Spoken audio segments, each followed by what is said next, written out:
Broadcasting on the internet airwaves from the great state of Minnesota, my name is Shaun and you're listening to The Shaun Tabatt Show.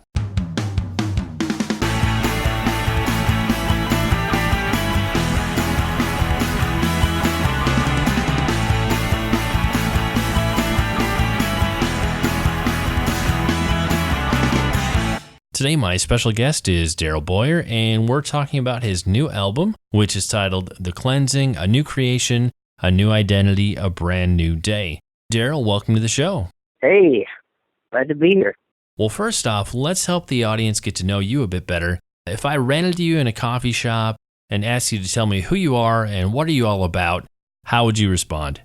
I would start off by saying I have been a worship leader and a carpenter for most of my life.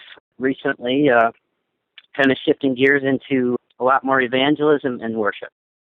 Well, I think you're definitely the first worship leader, carpenter, evangelist I've had on the show, so you might be setting a new trend. We'll find out.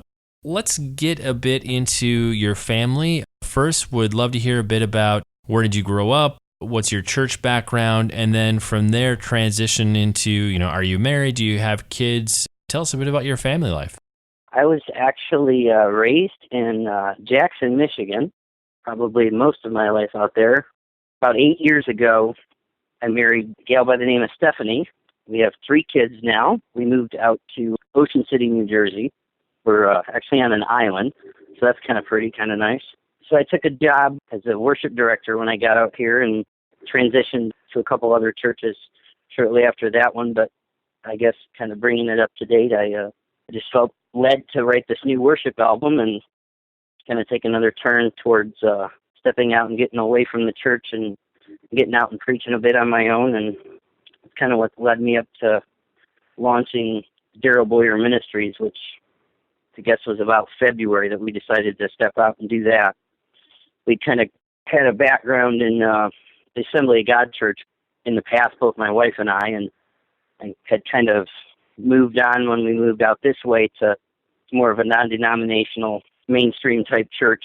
It was a good time for us, but it was kind of getting a little dry. And as we sensed God calling us into this new venture, we started kind of, getting a new refreshing. We went to a Power and Love conference in Pennsylvania that kind of changed everything for us and kind of got a new direction to get this thing launched. And that kind of led us into the idea for this album that really essentially kind of talks about finding our true identity and stepping out into the full power of what God has for us. And that just kind of became the new direction we were going to take, I guess. Speaking of Power and Love, I run into a lot of people who have been to those events, speak at some of those events, and minister in similar spheres. Obviously, identity is a huge part of those messages. For you, I guess I would love to hear, growing up in the Assemblies of God and then transitioning some into a more traditional evangelical church for a time, what was the shift for you at the Power and Love event? Like, how did God impact you? How did God use that to change the trajectory of your life and your ministry? Well, that's definitely where it happened. I guess, honestly, up to that point, I understood the Holy Spirit, and I understood what that meant, to have a filling and a measure of that, to kind of step away from just saying, yes, I accept the Lord, and kind of going through the motions of daily Christianity, that I knew there was more. Even when I was back at the Assembly of God Church, I had obviously seen some of that, but kind of having stepped back into some of these other churches, that just kind of got pushed to the back of my mind. And I think when we were at the conference, we started to kind of get a real idea, kind of like we'd never seen it before, of, I guess you'd say, we just got a new revelation of what love unconditionally was, what God said he had poured into us from the beginning, just this whole idea of, we understood our sins were forgiven, and yet each day we kind of struggled with the idea of, I'm still not getting this right. I'm still not this. I'm still not that. And I kind of come into a realization through the conference and in the time to follow that we were already completed and made new and given this identity that essentially we've been kind of blinded to seeing. So I guess really that just kind of brought the revelation of of that truth to my mind and to my wife's mind, and we finally understood that that's just a deception, that we've been kind of walking in and living in, to believe that we're incomplete and that we're damaged goods and we haven't arrived, and it's not that we ever really truly arrived to perfection, but God sees us as this holy bride, to Him. And that's how, I guess, it just changed our perspective in our mind. We finally saw our value, and really that changed everything. Once you know who you are, now you can accomplish what you were called to. But yeah, it was definitely power and love that did that.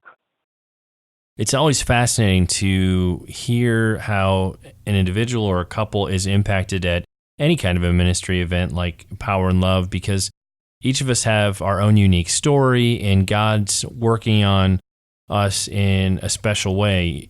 No two stories are the same, so it's always fascinating to hear how God impacts somebody at an event like that. So I appreciate you giving us some perspective on how God was able to bring a shift or a change into your life and ministry.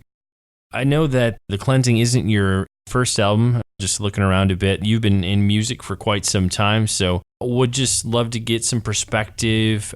How did you first get started in music? How has it been an important part of your life?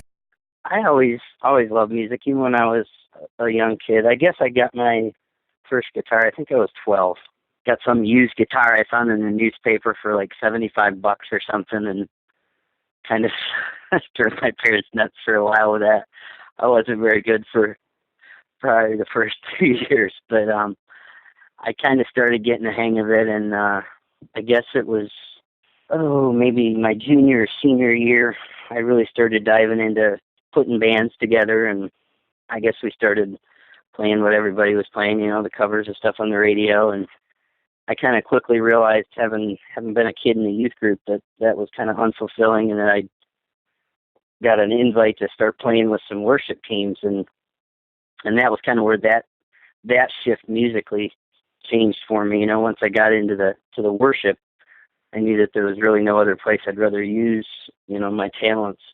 Then when I went on to college, it just kind of took off from there, where I got some opportunities through scholarship to join a traveling team that the college put together. So that just kind of fueled it for me and took it off, and I started doing some writing kind of in that season, and had taken my first position with the church, which was kind of a joint position of youth pastor and worship director. So that's kind of where it burst from.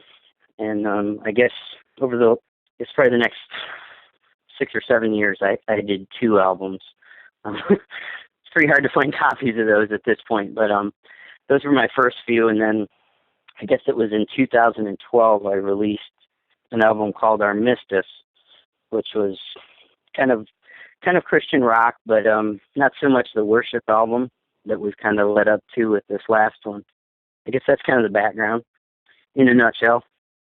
Another thing I always like to find out when I'm talking to a music artist, for you, as you look at your taste in music, the things that you've liked to listen to through the years, are there any particular musical influences or artists that really impact your work? Yeah, there's a few. There's one actually that my daughter, like, if you listen to my music and you compare my voice and some of the style, not necessarily one of my favorite anymore, but it was a secular band actually by the name of the Guffs. I guess my daughter thinks it's really similar to that. I remember listening to a lot of that back in college, and I can kind of see some similarities. But probably Caedmon's Call, as far as Christian bands that I grew up really liking. Third Day, of course, was always a favorite for me.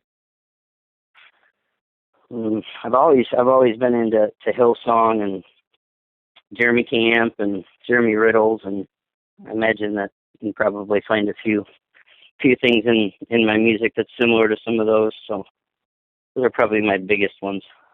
It's always kind of a Pandora's box question to ask somebody about their musical influences. I've had people tell me, Guns N' Roses and Van Halen, and That doesn't bother me. I listened to that music too when I was a teenager. It's always interesting to see what I get when I ask that question. I appreciate you rolling with it. I listened to plenty of that too. I was actually, now that you've mentioned it, I have to laugh about it and tell you. Somebody asked me for some old pictures the other day, and I went way back to, I guess it was like 1995. And for me in college, I was still kind of stuck in that rock era of, I don't know, it was not cool at the time, but I thought it was still. So I was obviously still dressing that way, and I was the guy kind of walking around the lounge at college, strumming the guitar, playing the stuff from 1980, and so I was always kind of the guy that loved the rock from years past still. So just kind of humorous. I have some of those influences back there too. There are some people that can pull it off. The look, the music, it can be timeless. Most creative works have a story behind them. Talking to different creative folks who do music and books and movies, there always seems to be kind of that spark or that aha moment where a project just suddenly came to life. For you, when did you know that the cleansing was on the horizon? How did that get its start? Well, I got the vibe that was something coming. Actually, before The Power in Love, let's see, I guess it was about 4 months prior to that.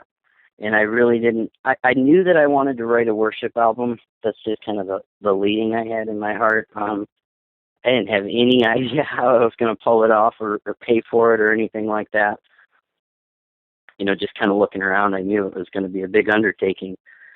I guess it was June, maybe. It's hard to remember back. I remember, I guess, from the point that I started the album, from the time I started planning it, it was probably 3 months. And it was really a lot of prayer, I think, up front in the beginning. And then when I finally sat down to start writing, it really wasn't like a lot of the stuff in the past where it took this laborious effort to craft a bunch of lyrics and come up with songs. It really just kind of wrote itself, which I knew I was on track to something for when it came that easy, So that was really exciting because I was used to sitting down for hours and kind of painstakingly going through the lyrics, and I just didn't have that with this project. It just seemed like everything was what was on my heart and what God was speaking to me with, and in devotion, and then it just was confirmed after Power and Love, and I just started to kind of see the bigger picture. I knew that the theme was something special.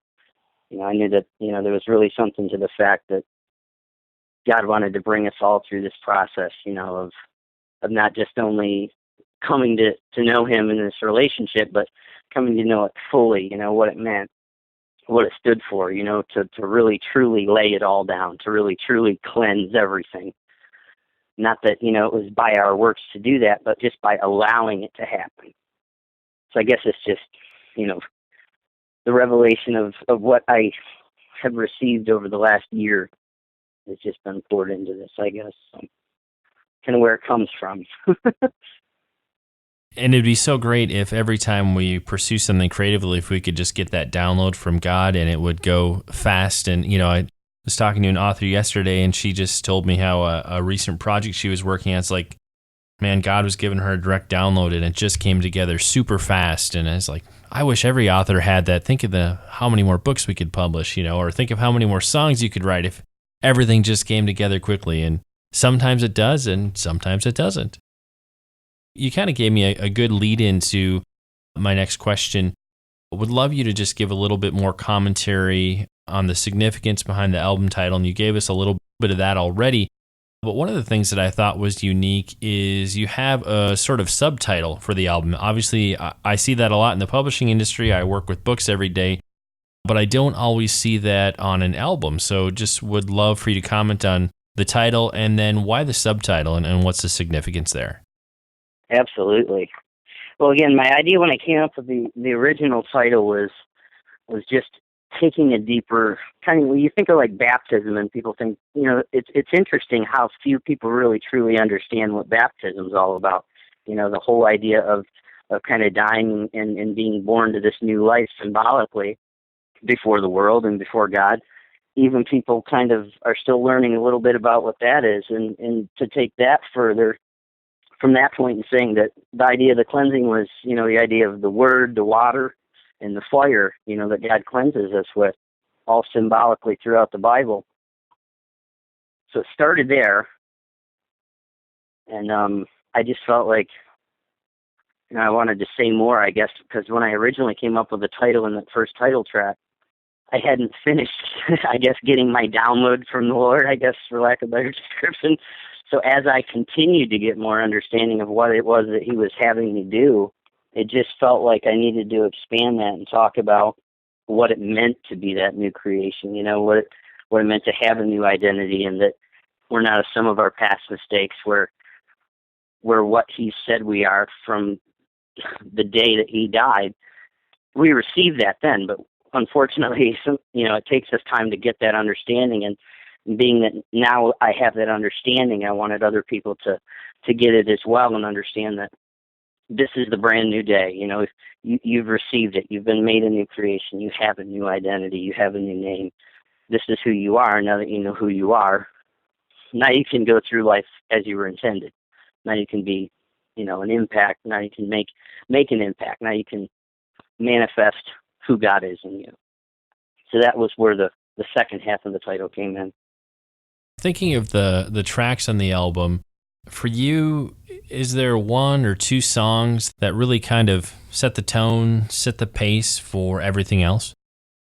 I love the song. The first song on the CD was actually the first one for this album that I wrote. There was one song that carried forward from a past album, and it was just a new version, but the first of the new songs was King Jesus. It's track 1. That's probably one of my favorites. I know it was one of the first ones I released to the church before the album was out that they really, really picked up on and enjoyed in worship. It's just singable. It's easy. It really glorifies who Christ is as King, and it was a fun song. It was a fun song to record. It was just a pleasure watching people enjoy it, And I think secondly, just as far as lyric content goes, I would have to say my favorite song is Looking Down. And it just talks about the perspective of Christ on the cross, looking down at us, and, the love and what he did and what he accomplished. And it wraps the whole song up at the end, just really, if you can break down love and what it looks like and all he did to show that love, that's the little tag ending that I put on the song. And I don't know, it just kind of explodes with, such an intense message all at once at the end of it about the love of Christ for us. So that's probably my two favorites. Well, I must have somehow picked up on that, because King Jesus and Looking Down are my favorite tracks from the album as well. The album's been out for a bit. Obviously, people have had a chance to listen to it. Have you had any interesting fan reactions? If people have gotten back to you and told you how they feel about the music, anything that surprised you?